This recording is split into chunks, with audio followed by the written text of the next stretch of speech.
नमस्कार and I welcome you all to world affairs. मैं हूं प्रशांत धवन। नाउ रिसेंटली आपने ऐसे आर्टिकल देखे होंगे जहां पर यह लिखा है कि इंडिया ने पुल आउट कर दिया है चाइना की यूनिवर्सिटी गेम से। वर्ल्ड यूनिवर्सिटी गेम्स में इंडिया पार्टिसिपेट नहीं करेगा। एक्चुअली पूरी गेम्स में तो नहीं, मगर उसके एक बहुत ही इंपॉर्टेंट इवेंट में इंडिया पार्टिसिपेट नहीं करेगा, अरुणाचल प्रदेश वीज़ा कंट्रोवर्सी की वजह से। नाउ इस इशू पर ना हमारे देश के जो पूर्व विदेश मंत्री हैं शशि थरूर साहब, इन्होंने ये कहा कि जो चाइना करता है अरुणाचल प्रदेश के लोगों के साथ, सेम काम हम तिब्बत के इशू को लेकर चाइना के साथ क्यों नहीं कर सकते। तो ये सब बातें क्यों कही गई हैं, स्टेपल वीजा का इशू क्या है, सब कुछ समझेंगे बहुत ही सरल भाषा में। मगर आगे बढ़ने से पहले आपसे क्वेश्चन पूछूंगा। यहाँ पर क्वेश्चन ये है कि दुनिया का सबसे बड़ा म्यूजियम युगे युगी इन भारत, ये किस शहर में बनाया जाएगा। ये है यहाँ पे आपकी ऑप्शंस, न्यू दिल्ली, जयपुर, चेन्नई या फिर अहमदाबाद। कमेंट सेक्शन में करिए उत्तर, सही आंसर आपको मिलेगा वीडियो के एंड में। अच्छा, पहली बात तो यहाँ पर यह समझ लो कि हम लोग एशियन गेम्स की बात नहीं कर रहे, हम यहाँ पर बात कर रहे हैं वर्ल्ड यूनिवर्सिटी गेम्स के बारे में। एशियन गेम्स भी चाइना ही होस्ट करेगा 2023 में, मगर वो गेम सितंबर अक्टूबर के आसपास होंगे। नाउ वर्ल्ड यूनिवर्सिटी गेम्स भी अपने आप में एक बड़ा इवेंट है, दुनिया भर के देश पार्टिसिपेट करते हैं।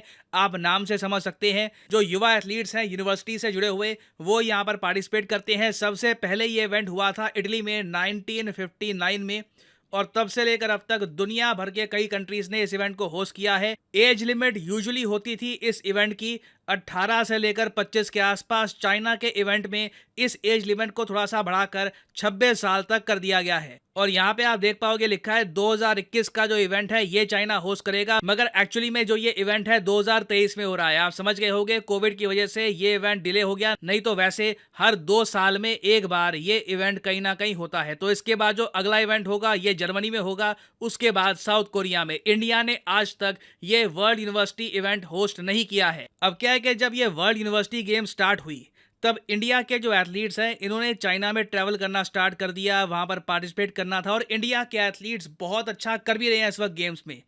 ऑलरेडी मैं देख रहा हूं कि इंडिया ने शूटिंग में 3 गोल्ड मेडल जीत लिए हैं, बहुत अच्छी परफॉर्मेंस है। आप अगर मेडल टेबल देखोगे ना वर्ल्ड यूनिवर्सिटी गेम्स का, तो नंबर 1 पे चाइना है और नंबर 2 पे इंडिया है। हालांकि मुझे लगता नहीं है कि लंबे समय तक हम नंबर 2 की जो पोजीशन है इसको मेंटेन कर पाएंगे, क्योंकि अभी बहुत सारे इवेंट्स होने हैं, बहुत सारे यूरोपियन कंट्रीज हैं वो भी पार्टिसिपेट करेंगे। बट अभी के लिए इंडिया की परफॉर्मेंस काफ़ी अच्छी लग रही है। नाउ सब कुछ ठीक ठाक चल रहा था, मगर अचानक से न्यूज़ आती है कि अरुणाचल प्रदेश से जो एथलीट्स चाइना के इस इवेंट में पार्टिसिपेट करने के लिए जा रहे थे ना, उनको वीज़ा तो मिल गया, मगर चाइना ने उनको दिया है एक स्टेपल वीज़ा। यहाँ पे आप देख पाओगे इसका article, wushu team set for world university games in China held back due to staple visa for Arunachal players. Now wushu team, ये समझ लो वुशु अपने आप में एक इवेंट होता है, इसे कुंग फू भी कहा जाता है। वैसे इसको ऑफिशियली स्पोर्टिंग इवेंट्स में कहा जाता है वुशु। ये एक 1-on-1 कॉम्बैट इवेंट होता है, और सिंस ये चाइना के कल्चर का पार्ट है, चाइना ने अग्रेसिवली इसको बहुत प्रमोट किया दुनिया भर में, तभी आप देख रहे हो कि वर्ल्ड यूनिवर्सिटी गेम्स में भी इस इवेंट को ऐड किया गया है। तो अरुणाचल प्रदेश से हमारे एथलीट्स इस इवेंट में पार्टिसिपेट करने जा रहे थे, मगर चाइना ने यहाँ पर किया क्या कि जो इनको वीज़ा देना था ना, उस पर एक स्टेपल पीस ऑफ पेपर लगा दिया। उससे क्या होता है, चाइना बेसिकली ये कहता है कि हम ऑफिशियली नहीं मान रहे कि इस स्टेट के लोग इंडिया का पार्ट है। ये बहुत ही इंपॉर्टेंट है। स्टेपल वीज़ा से चाइना ना इंडिया को हमेशा ये रिमाइंड कराता है कि ये एरिया डिस्प्यूटेड है चाइना के हिसाब से, और चाइना ये लंबे समय से करता आया है। 2 एरिया हैं, जम्मू कश्मीर और अरुणाचल। यहाँ से कोई भी एथलीट चाइना जाना चाहता है तो चाइना उस एथलीट के वीज़ा पर एक स्टेपल लगा देता है। एक्चुअली ना सिर्फ एथलीट, कोई और व्यक्ति हो, कोई बिजनेसमैन हो, उसके साथ भी सेम इशू आता है। नाउ भारत सरकार ने अभी के लिए स्टांस क्या लिया है कि जो हमारी वुशु टीम है उनको कहा है कि आप मत जाओ, आप वापस रुको। नाउ ये इंडिया का डिसीजन है, और चाइना का जो ये निर्णय है इसकी हमने आलोचना करी है। बट कई लोग इंडिया में ये कह रहे हैं कि ये काफ़ी नहीं है, क्योंकि अगर चाइना ये सब कर रहा है, कहीं ना कहीं हमको चाइना की ज़बान में इनको जवाब देना पड़ेगा। और यहाँ पे आप देख पाओगे शशि थरूर साहब ने ये ट्वीट करी है कि बहुत हो गया, इनफ इज़ इनफ। हमें हमारे स्पोर्ट्समैन को फ्रस्ट्रेट नहीं करना चाहिए। हमें सिंपली क्या करना चाहिए कि तिब्बत से कल को इंडिया में कोई इवेंट होता है, मान लो इंडिया भी इन द फ्यूचर बहुत सारे स्पोर्टिंग इवेंट्स होस्ट करेगा, तो मान लो तिब्बत रीजन से जो आज के समय चाइना ने कब्जाया हुआ है, वहां से कोई एथलीट इंडिया आता है, तो इंडिया को उस एथलीट को भी एक स्टेपल्ड वीज़ा देना चाहिए। तो इनका ये मानना है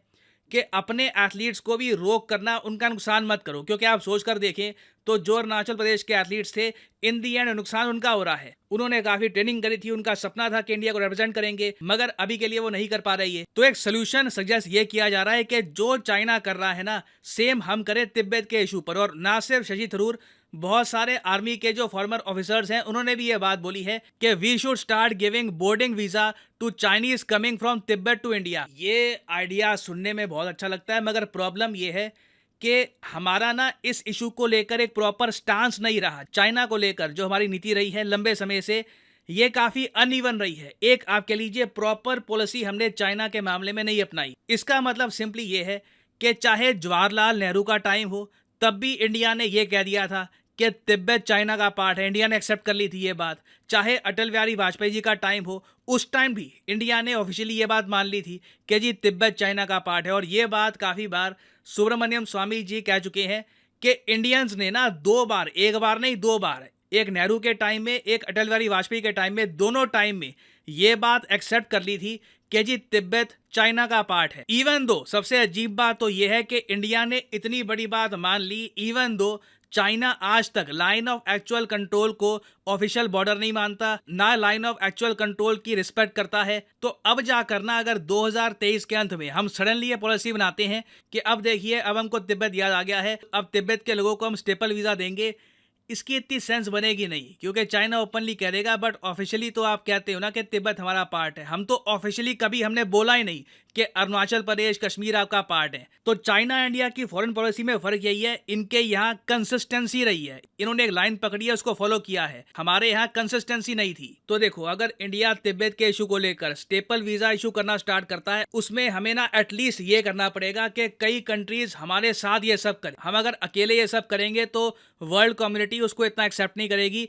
अगर सारे quad countries, Japan, Australia, US, उसके अलावा कुछ और कंट्रीज भी मिलकर ये डिसाइड करते हैं कि हम कहेंगे कि जी तिब्बत एक डिस्प्यूटेड एरिया है, तब कुछ बात बन सकती है। नहीं तो अभी के लिए तो we can't do much here. हाँ, ताइवान एक ऐसा इशू है जिसको लेकर मैं कहूंगा पोटेंशियल है, इन द फ्यूचर पॉसिबिलिटी है कि इंडिया वन चाइना पॉलिसी के बियॉन्ड देखे और ताइवान को एक इंडिपेंडेंट कंट्री माने, बट वो भी अभी बहुत दूर है।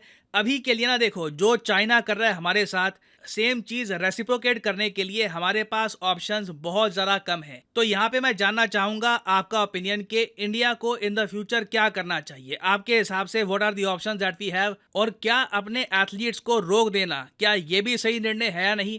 लिखिएगा इसके बारे में कमेंट सेक्शन में, मैं जानना चाहूँगा आपका ओपिनियन। नाउ फाइनली वापस आते हैं अपने क्वेश्चन की तरफ कि युगे युगीन भारत, ये जो म्यूजियम है, दुनिया का सबसे बड़ा म्यूजियम जो बनेगा इंडिया में, तो सही उत्तर यहाँ पे है ऑप्शन ए, न्यू दिल्ली। यहाँ पर आप देख पाओगे India to have world's largest museum. India की जो हजारों सालों की हिस्ट्री है वो शोकेस करेगा ये म्यूजियम, और ये बनाया जाएगा न्यू दिल्ली में। और फाइनली यहाँ पर मैं ये भी ऐड कर दूं कि अनअकैडमी का एक मैसिव डिस्काउंट स्टार्ट हो चुका है। 50% डिस्काउंट आपको मिलेगा ऑन अनअकैडमीज कोर्सेज। तो फॉर एग्जाम्पल लेट्स से आप लाइफ में एक बार चाहते हैं कि प्रॉपरली यूपीएससी एग्जाम की प्रिपरेशन करनी है, तो कमेंट सेक्शन में जाइए, यहाँ पे आपको ये लिंक मिलेगा, इस लिंक पर करिए क्लिक और यहाँ पे आप परचेज कर पाएंगे अनअकैडमी का UPSC course eight 50% discount. Usually ये डिस्काउंट होता है 10% का, कुछ दिनों के लिए ये डिस्काउंट 50% का आपको मिलेगा। बट इस डिस्काउंट को अवेल करने के लिए सिंपली यहाँ पर कोड डालिए PD10 और प्राइसेस अपने आप गिरना स्टार्ट हो जाएंगे। You will be able to save a lot of money, so use the code PD10 and save money. इसी नोट के साथ ये है वीडियो का अंत। Thank you for listening and as I always say, may the gods watch over you.